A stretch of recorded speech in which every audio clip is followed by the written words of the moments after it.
Welcome students. आज हम सीखेंगे टाइम स्केलिंग। स्केलिंग का मतलब होता है किसी कांस्टेंट से बढ़ाना या घटाना।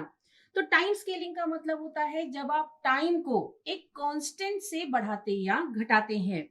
जैसे कि अगर आपको दिया गया है सिग्नल एक्स टी और इस सिग्नल से आप जनरेट कराते हैं एक्स ए टी, जहां पर ए कोई कांस्टेंट है, तो उस केस में आप कहते हैं कि आपने अपने सिग्नल xt को टाइम स्केल किया है बाय द फैक्टर ए से आपने अपने सिग्नल को टाइम स्केल किया है। अब इस टाइम स्केलिंग का आपके सिग्नल के ऊपर क्या इफेक्ट पड़ता है, तो हम एक प्रैक्टिकल एग्जांपल ले लेते हैं एक सिग्नल का। सपोज हमारा जो xt है वो एग्जिस्ट करता है -2 से लेकर के +2 तक टाइम की वैल्यू के लिए, और इस ड्यूरेशन में इसका एम्पलीट्यूड है 1।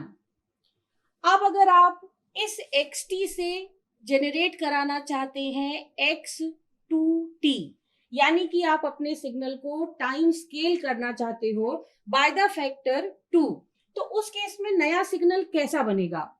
इसके लिए हम टेबुलर रिजल्ट्स ले लेते हैं, जिसमें एक साइड पर हम लेंगे x2t और दूसरी साइड पे हम लेंगे t। अब हम देखते हैं कि टाइम की किस वैल्यू के लिए हमें x2t की वैल्यू क्या मिलती है। शुरुआत करते हैं t0 से, तो हमें यहाँ पे मिलेगा x0, यानी कि हमारे xt की value at t is equals to 0। तो इसे हम अपने x2t में प्लॉट करते हैं, वैल्यू इज 1। इसके बाद लेते हैं t इज इक्वल्स टू 1, तो हमें मिलता है x, t की वैल्यू को आपने रखा 1, तो यहां पे मिलेगा x2, यानी कि xt at t is equals to 2। तो t इज इक्वल्स टू 2 इसका आखिरी पॉइंट है, यानी x2t का लास्ट पॉइंट होगा 1, जहां पे इसकी वैल्यू रहेगी 1। तो ये आपकी वेवफॉर्म ऐसी आ जाएगी।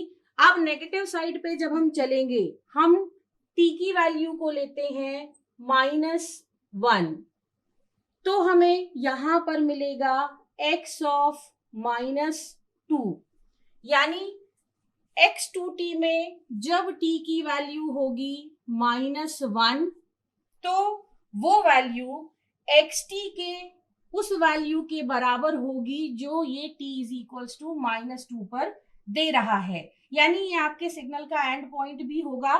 तो उस केस में आपका जो सिग्नल बनेगा वो बनेगा -1 से लेकर के +1 तक, यानी आपका सिग्नल कंप्रेस हो जाएगा आधे से, हाफ से। तो उस केस में आपको जो x2t मिलेगा वो मिलेगा ऐसा। ठीक है, अब हम अगर इसी सिग्नल से xt/2 जनरेट कराना चाहें, सेम एनालिसिस करें, सेम एस्टिमेशंस करें, तो हम पाएंगे कि हमारा जो xt/2 बनेगा वो बनेगा -4 से लेकर के +4 तक, और वैल्यू इसकी सेम रहेगी जैसी xt की वैल्यू थी, यानी कि वैल्यू रहेगी आपकी 1। ये आपका xt/2 सिग्नल बन गया सेम एस्टिमेशंस के साथ।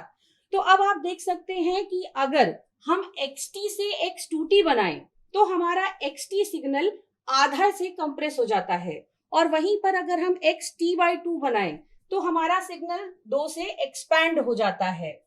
यानी कि जब भी आप टाइम स्केलिंग करेंगे, उस केस में अगर इस कांस्टेंट a की वैल्यू 1 से ज्यादा है, a की वैल्यू अगर 1 से ज्यादा है, तो हमारे सिग्नल में होगा कंप्रेशन।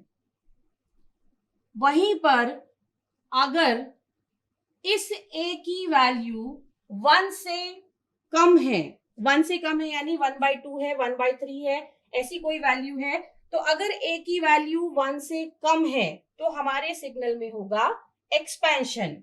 तो इस तरह से हम करते हैं टाइम स्केलिंग।